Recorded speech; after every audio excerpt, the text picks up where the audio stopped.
Hola, te damos una cálida bienvenida a este espacio. Si te mueve la curiosidad emprendedora o buscas conocimiento para construir tu libertad financiera, pues estás en buena compañía. Aquí exploramos empresas, sus negocios, sus acciones. Bueno, intentamos entender a fondo a qué se dedican y cómo generan valor. Y como siempre, un recordatorio clave. Nuestro objetivo es aprender juntos. Nada de lo que comentamos aquí es una recomendación para comprar o vender, ¿eh? Es para aprender. Hoy ponemos el foco en Leidos Holdings, ticker LDOEOS. Es una compañía de tecnología, ingeniería y ciencia. Nuestra misión, investigar sus fundamentales basándonos en la información disponible, a ver qué sacamos en claro. Exacto. Leidos Holdings es, bueno, en esencia, una sociedad holding de Delaware. Su motor principal es Leidos Inc., que es una filial que le pertenece al 100%.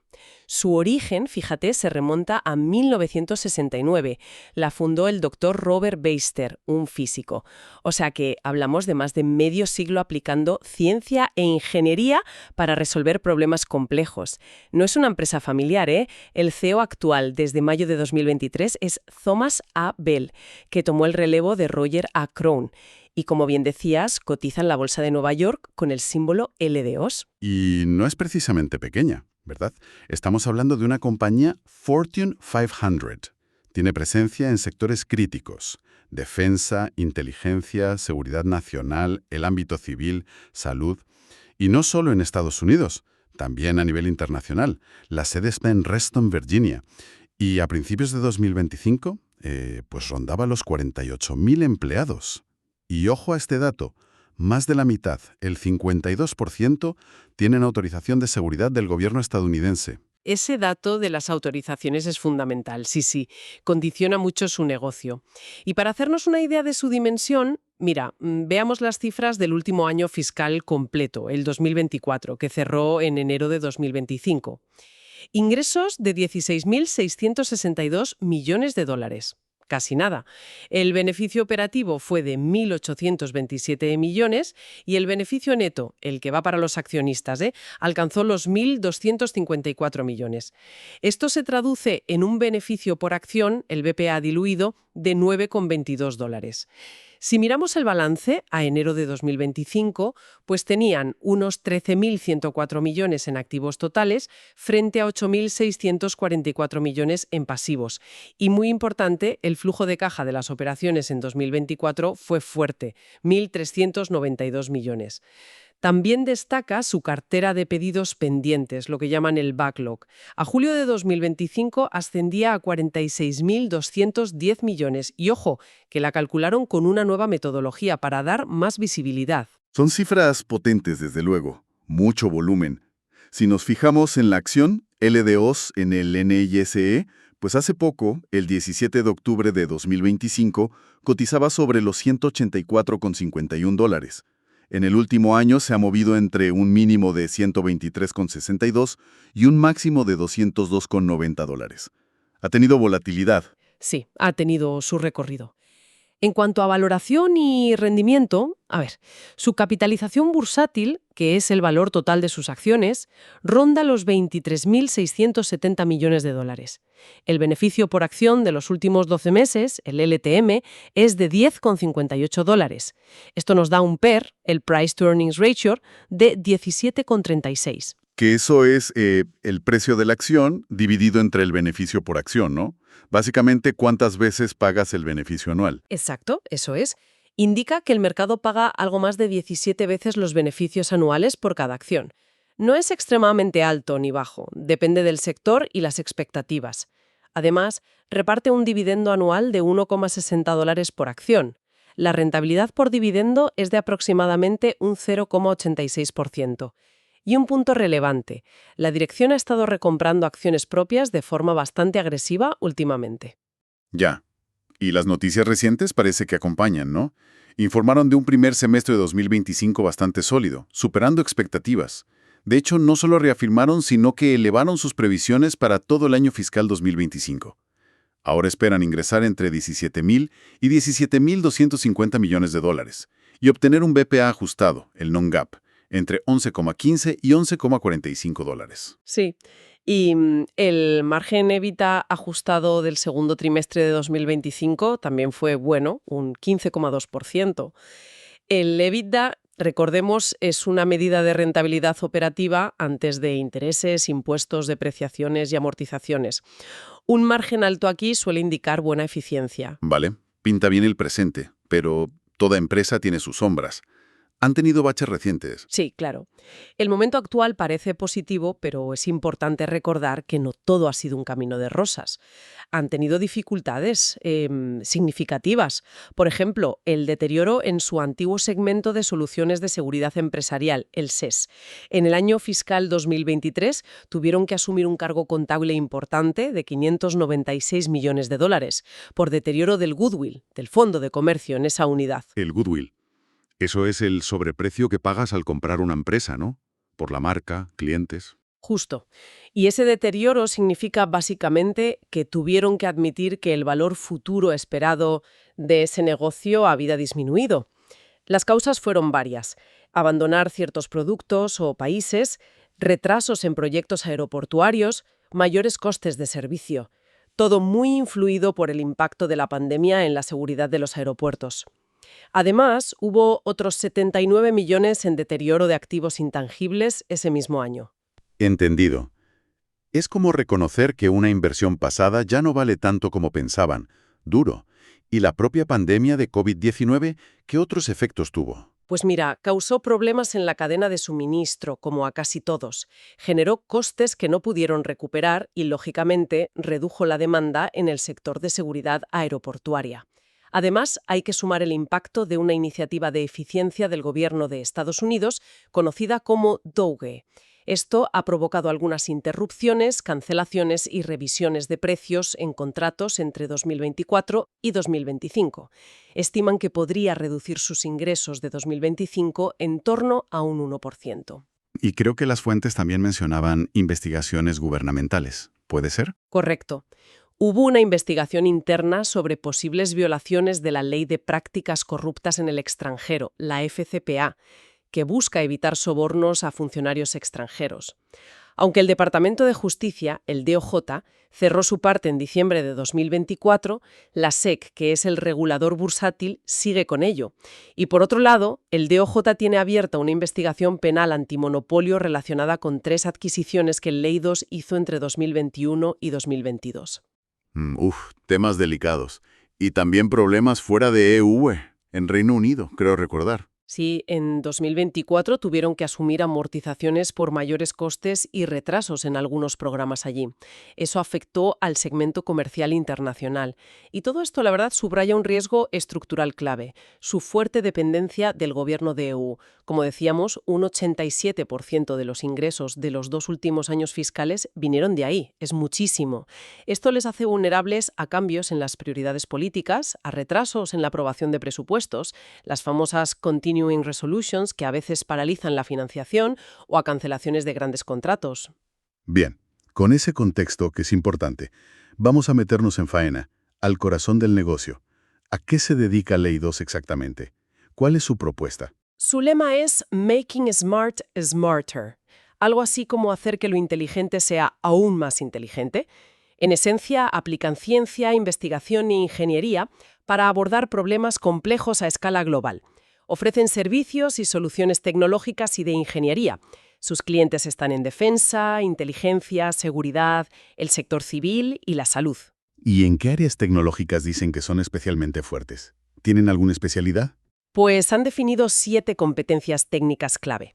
A ver, inteligencia artificial fiable para misiones críticas, operaciones cibernéticas, modernización digital, sistemas de software para misiones específicas, sistemas integrados, operaciones de misión y prototipado y fabricación rápida. Digamos que estas son sus herramientas fundamentales, su caja de herramientas. Entendido. Entonces, ¿venden principalmente servicios o también productos tangibles? Vale. Mayoritariamente son servicios y soluciones integrales, aunque también tienen productos específicos. Pero, como ya hemos recalcado, el grueso de sus ingresos, ese 87% en el año fiscal 2024, proviene de contratos con el gobierno de Estados Unidos. Y suelen ser proyectos complejos que combinan servicios y tecnología a medida. Vale. ¿Y cómo se traduce eso en dinero contante y sonante? ¿Cómo funciona exactamente el modelo de ingresos? Principalmente asegurando y ejecutando contratos a largo plazo, sobre todo con el gobierno estadounidense, claro. Defensa e inteligencia juntas suponen casi la mitad de los ingresos, un 48% en el año fiscal 24. Hay dos tipos principales de contratos que utilizan, y esto es importante para entender el riesgo y el margen. Primero, los de precio fijo, FFP. Fueron el 43% de los ingresos en 2024. Aquí acuerdan un precio cerrado por el trabajo. Ah, o sea, si son eficientes y controlan los costes, pueden ganar más margen. Pero si hay sobrecostes, el riesgo lo asumen ellos. Exacto. Mayor rentabilidad potencial, pero también mayor riesgo. Segundo, los de costo reembolsable y una variante llamada FPIF, que representaron el 44% en 2024. En estos, el cliente cubre los costes incurridos más una tarifa o beneficio acordado. El riesgo para Lidos es menor, pero el potencial de beneficio también suele serlo. Ganan menos, pero más seguro, digamos. Y luego está el backlog, esa cartera de 43.600 millones a enero de 2025, que representa el valor de los ingresos que esperan generar con los contratos que ya tienen firmados. Es una medida de visibilidad futura. Interesante esa mezcla de riesgo y recompensa en los contratos. Hay que hilar fino ahí. ¿Y cómo se organiza la empresa por dentro? Hablabas de una nueva estructura de segmentos desde 2024. Sí, desde el año fiscal 2024 reorganizaron un poco. Ahora tienen 4 segmentos operativos principales. 1. National Security and Digital. Es el más grande, el 44% de ingresos. Se dedica a servicios y software para defensa e inteligencia. Ciberseguridad, análisis, logística, modernización digital. Tiene un margen operativo del 9,8%. Razonable. 2. Health and Civil.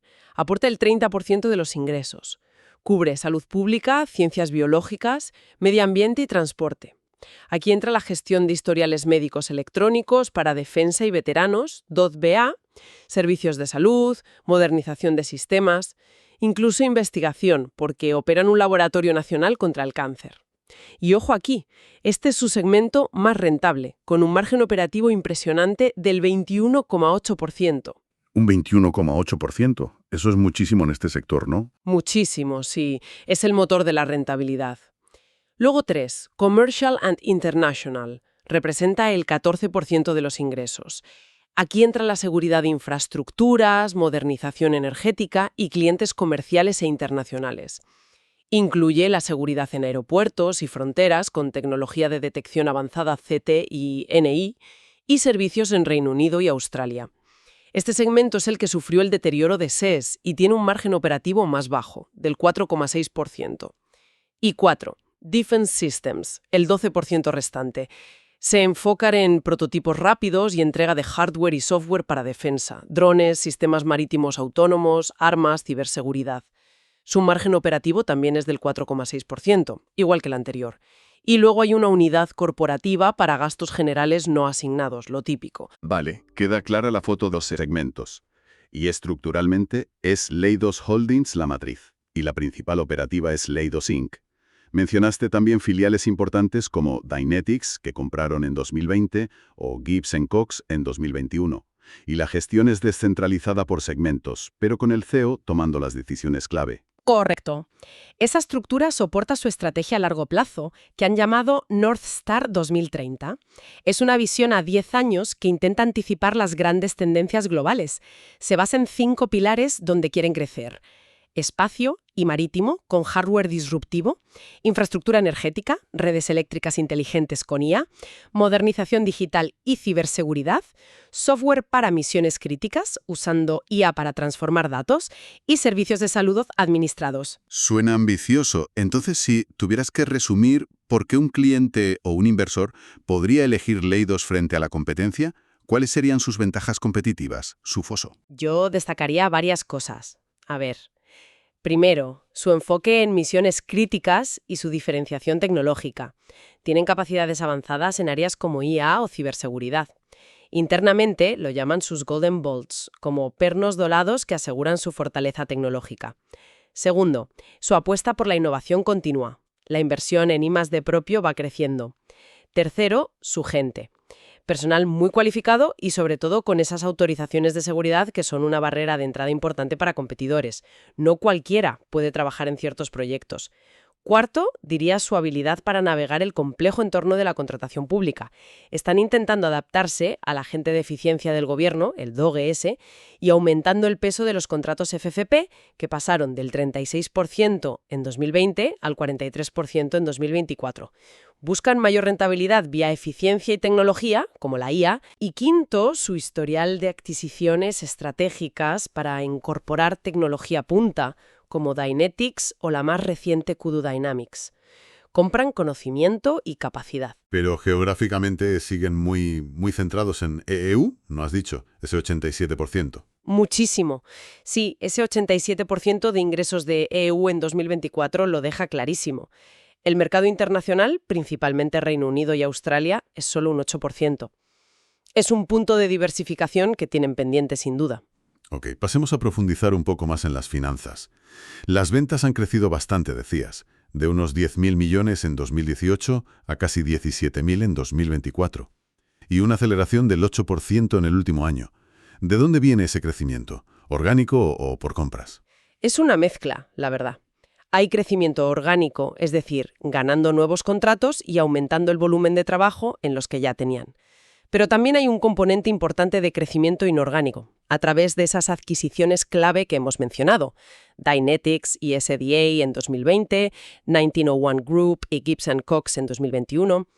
Han sido bastante activos comprando. Entendido.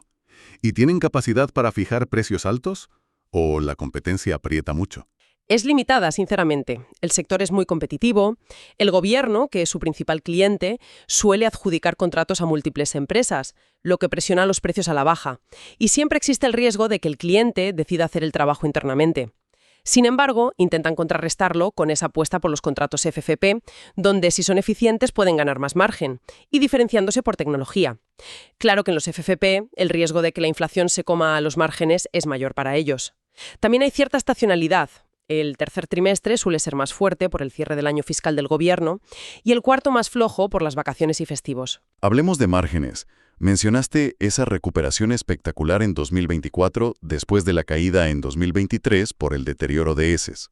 ¿Cómo están ahora? Exacto. El margen operativo tocó fondo en el 4% en 2023 por ese ajuste contable, pero rebotó a un récord del 11% en 2024. El margen EBITDA ajustado también marcó máximos.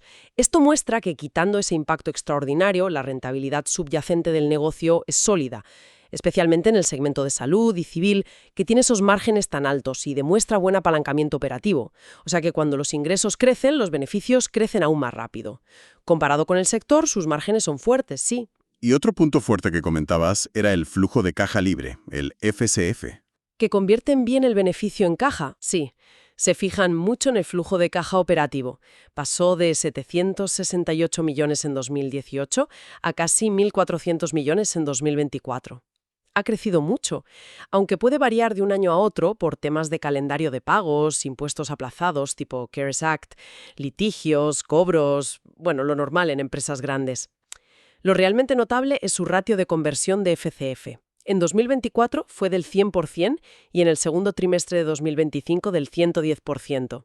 Esto significa que convierten prácticamente todo su beneficio contable, o incluso más temporalmente, en efectivo real, en caja, y eso da una flexibilidad financiera enorme. Claro, la caja es el rey. ¿Y qué hacen con esa caja? Pues mira, usaron ese efectivo generado en 2024, que fueron 1.240 millones, un 30% más que el año anterior, para dos cosas principalmente: reducir deuda y recomprar muchas acciones. Y eso suena a buena salud financiera y a gestión pensada en el accionista. ¿Y qué hay de la rentabilidad sobre la inversión? ¿Están creando valor con ese dinero que reinvierten? Pues si usamos métricas como el ROE, retorno sobre el patrimonio, que es de un impresionante 30,8%, o el ROA, retorno sobre activos, del 10,6%, y las comparamos con su coste promedio ponderado de capital, el WACC, que se estima externamente en torno al 7%, la conclusión es que sí, crean valor. Sus inversiones están generando retornos que superan claramente el coste de financiarlas. Y eso es, al final, lo que busca un accionista. Y reinvierten bastante. En adquisiciones, como hemos visto, en I+D, que ha duplicado su inversión de 2020 a 2024, pasando de 73 a 150 millones, y en CAPEX, las inversiones en activos fijos, que rondaron los 150 millones en 2024. Y la deuda. Mencionaste que la usan para crecer y que la estaban reduciendo. ¿Es un nivel manejable? Sí, usan deuda, como muchas empresas de este tamaño, para financiar crecimiento y adquisiciones. A finales de 2024 tenían unos 4.700 millones de deuda total, principalmente a largo plazo. La deuda neta, restando el efectivo, era algo menor, unos 3.900 millones a final de 2023. Tienen una mezcla de tipos de interés fijos y variables, ligados al SOFR. Aunque el gasto en intereses ha subido con los tipos, los ratios clave son cómodos. El ratio deuda bruta sobre EBITDA ajustado bajó a 2,2 veces a finales de 2024. Está muy por debajo del límite de 3,75 que tienen en sus acuerdos bancarios, los covenants. Otros ratios como el de solvencia a corto plazo, current ratio 1.34 o la deuda neta sobre patrimonio sobre 1, también están en niveles razonables. Parece una deuda manejable y utilizada estratégicamente, no un problema acuciante ahora mismo. Vale, entonces, recapitulando las fortalezas clave. Relaciones sólidas y profundas con el gobierno de Estados Unidos, tecnología diferenciada con esos Golden Bolts y el I+D, personal cualificado y con autorizaciones. El uso estratégico de los contratos FFP para buscar margen, un modelo de negocio robusto complementado con adquisiciones acertadas y una buena disciplina en la ejecución. Correcto. Y mirando hacia adelante con esa estrategia North Star 2030, la dirección se muestra optimista, alcista, como dicen ellos. Ven la eficiencia gubernamental Dodge no solo como un riesgo, sino como una oportunidad para destacar con su enfoque en resultados y tecnología. Están centrados en esos 5 pilares de crecimiento que mencionamos y apostando fuerte por IA y automatización para ser más eficientes. La guía mejorada para 2025 y el fuerte crecimiento del backlog respaldan esa visión positiva desde dentro.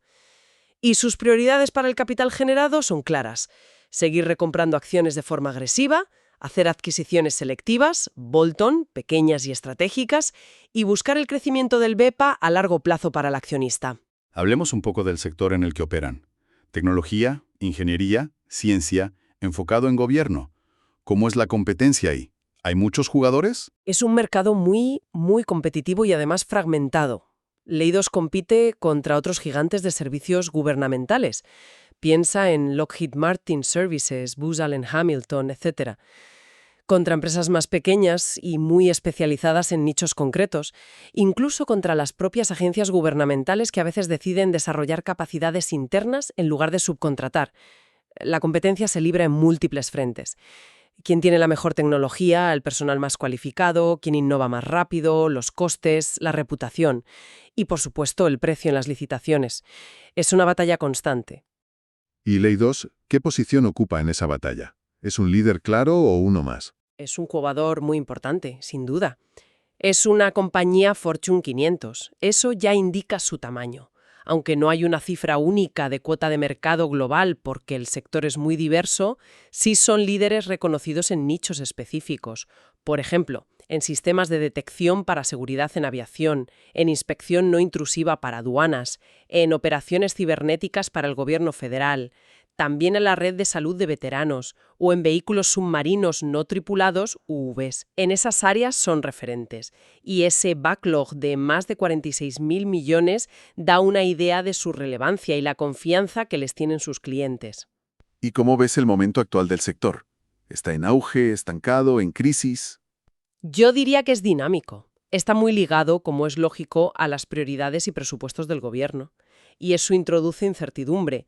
Los retrasos presupuestarios, los cambios políticos, la iniciativa DOGE que busca eficiencia, la inflación que afecta a costes, son factores de riesgo. No diría que el mercado esté colapsado, ni mucho menos, pero sí hay segmentos que han sufrido más, como el de seguridad aeroportuaria post-COVID que llevó al deterioro de SES en Leidos. Es un sector con potencial de crecimiento, especialmente en áreas como digitalización o ciberseguridad, pero que está expuesto a riesgos significativos y depende mucho del ciclo político y presupuestario. Entendido. Pasemos al equipo que dirige la empresa. ¿Quiénes son? ¿Qué experiencia tienen los que toman las decisiones? La estructura es bastante estándar para una empresa de este tamaño. Tienen un consejo de administración que supervisa al equipo ejecutivo. Este equipo está liderado por el CEO, Thomas Bell, que llegó en mayo de 2023 y es el máximo responsable de las decisiones operativas, el JODEM. Varios directivos clave tienen trayectorias relevantes en el sector. Bell viene de grandes empresas como Rolls-Royce y Boeing. El CFO, Christopher Cage, lleva más de 20 años en Leidos, conoce la casa a fondo. Otros ejecutivos importantes, como los presidentes de los segmentos, vienen de competidores como Lockheed Martin. En general, se ve una profunda experiencia acumulada en los sectores de defensa y gobierno. Saben de lo que hablan. Importante eso. ¿Y están sus intereses alineados con los de los accionistas? Tienen skin in the game, como se suele decir en inglés. Se juegan su dinero. Parece que sí, que hay mecanismos para ello. Una parte importante de su compensación depende directamente de la evolución de la acción y del cumplimiento de objetivos financieros. Reciben opciones sobre acciones, acciones restringidas, RSUs y premios ligados al rendimiento total para el accionista, TSR, y otras métricas. O sea que, si la empresa no va bien y la acción no sube, su compensación se resiente bastante. Además, desde octubre de 2023, tienen una política de clawback más estricta, que permite a la empresa recuperar bonus si se descubre que hubo errores contables o mala conducta. Eso añade una capa de responsabilidad.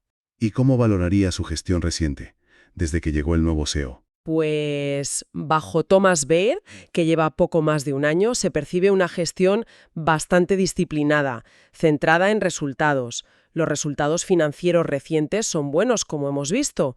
Están impulsando activamente la estrategia North Star 2030, han tomado medidas proactivas ante los riesgos, como ajustes de costes a principios de 2025 para prepararse, mantienen el foco en mejorar la rentabilidad con los contratos FFP y en una ejecución sólida de los programas.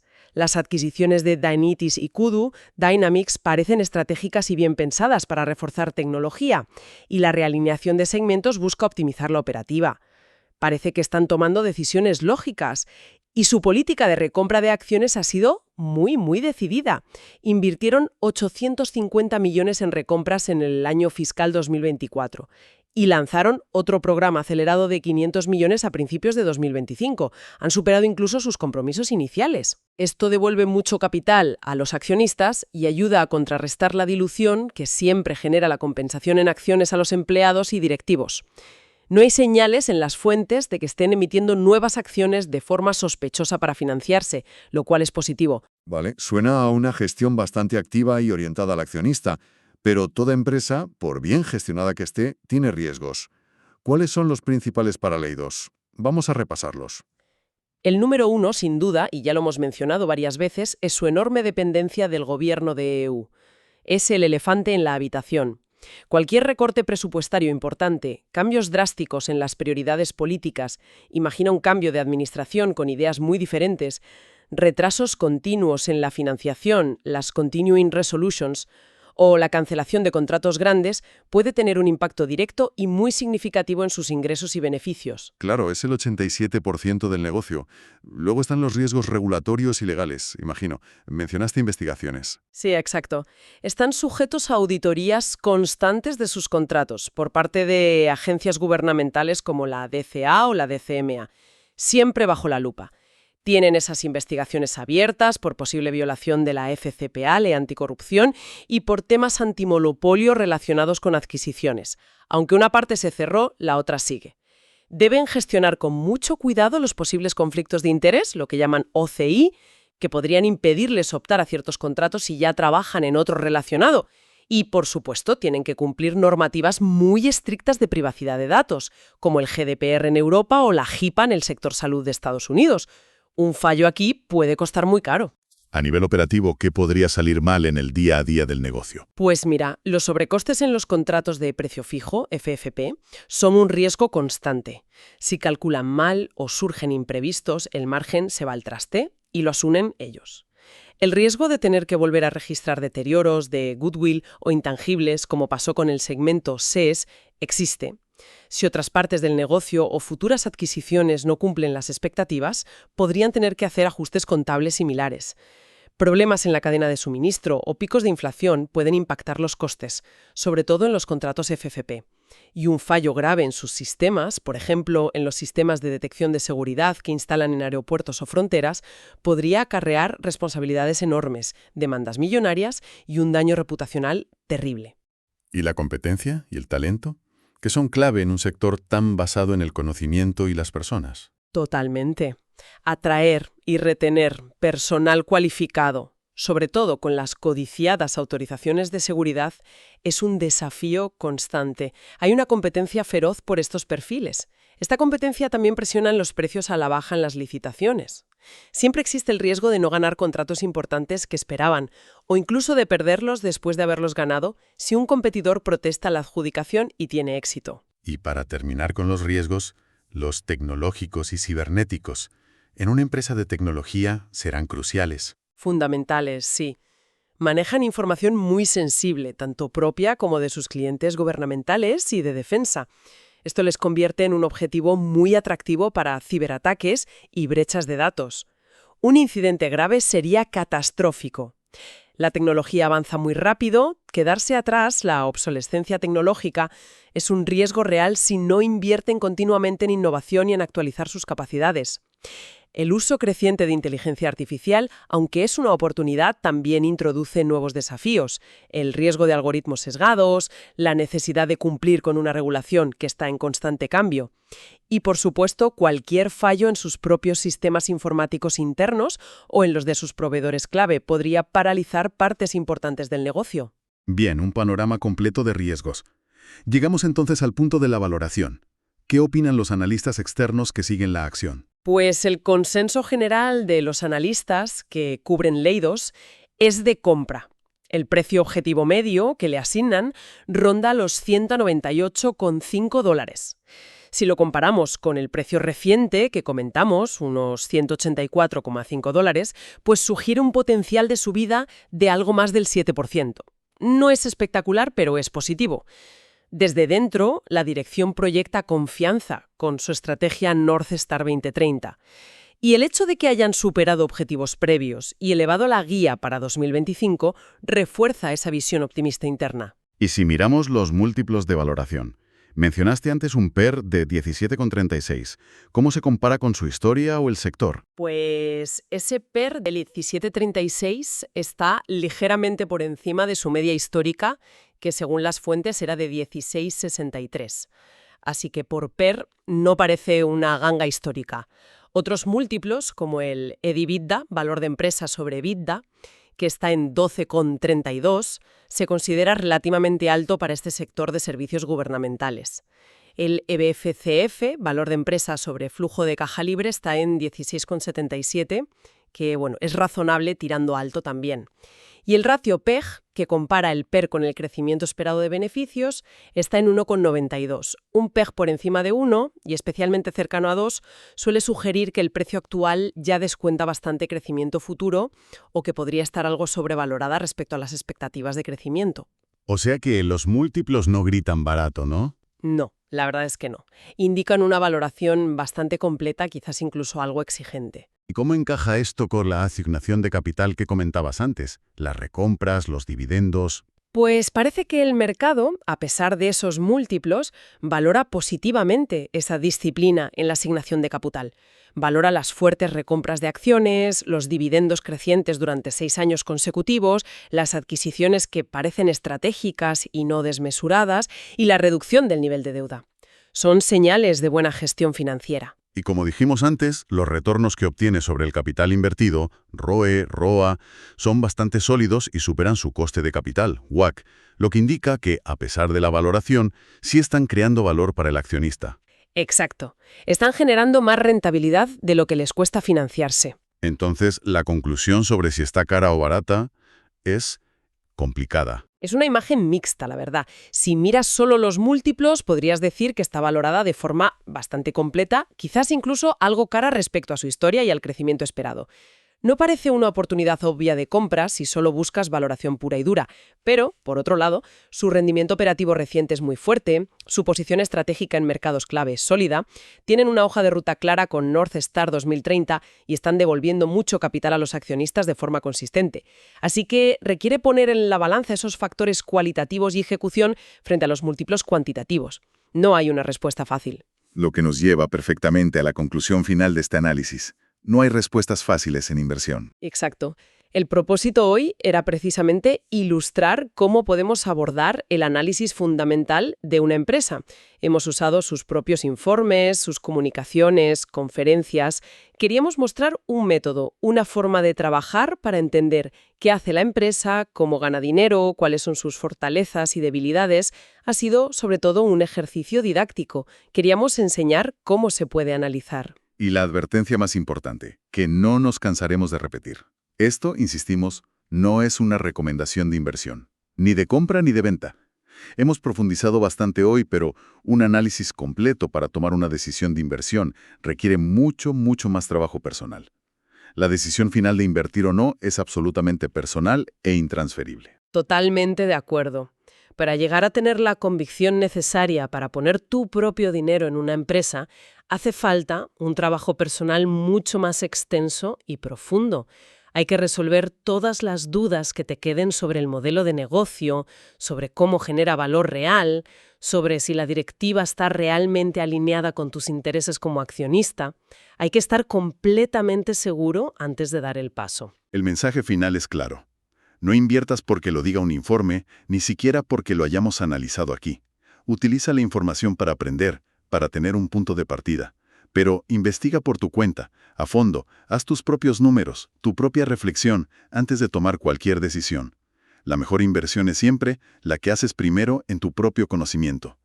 Si este tipo de exploración te resulta útil y quieres seguir aprendiendo, recuerda que tienes más contenido a tu disposición. Hay más videos en nuestro canal de YouTube donde analizamos otras empresas, hablamos de inversión fundamental, de emprendimiento y de esos caminos hacia la libertad financiera.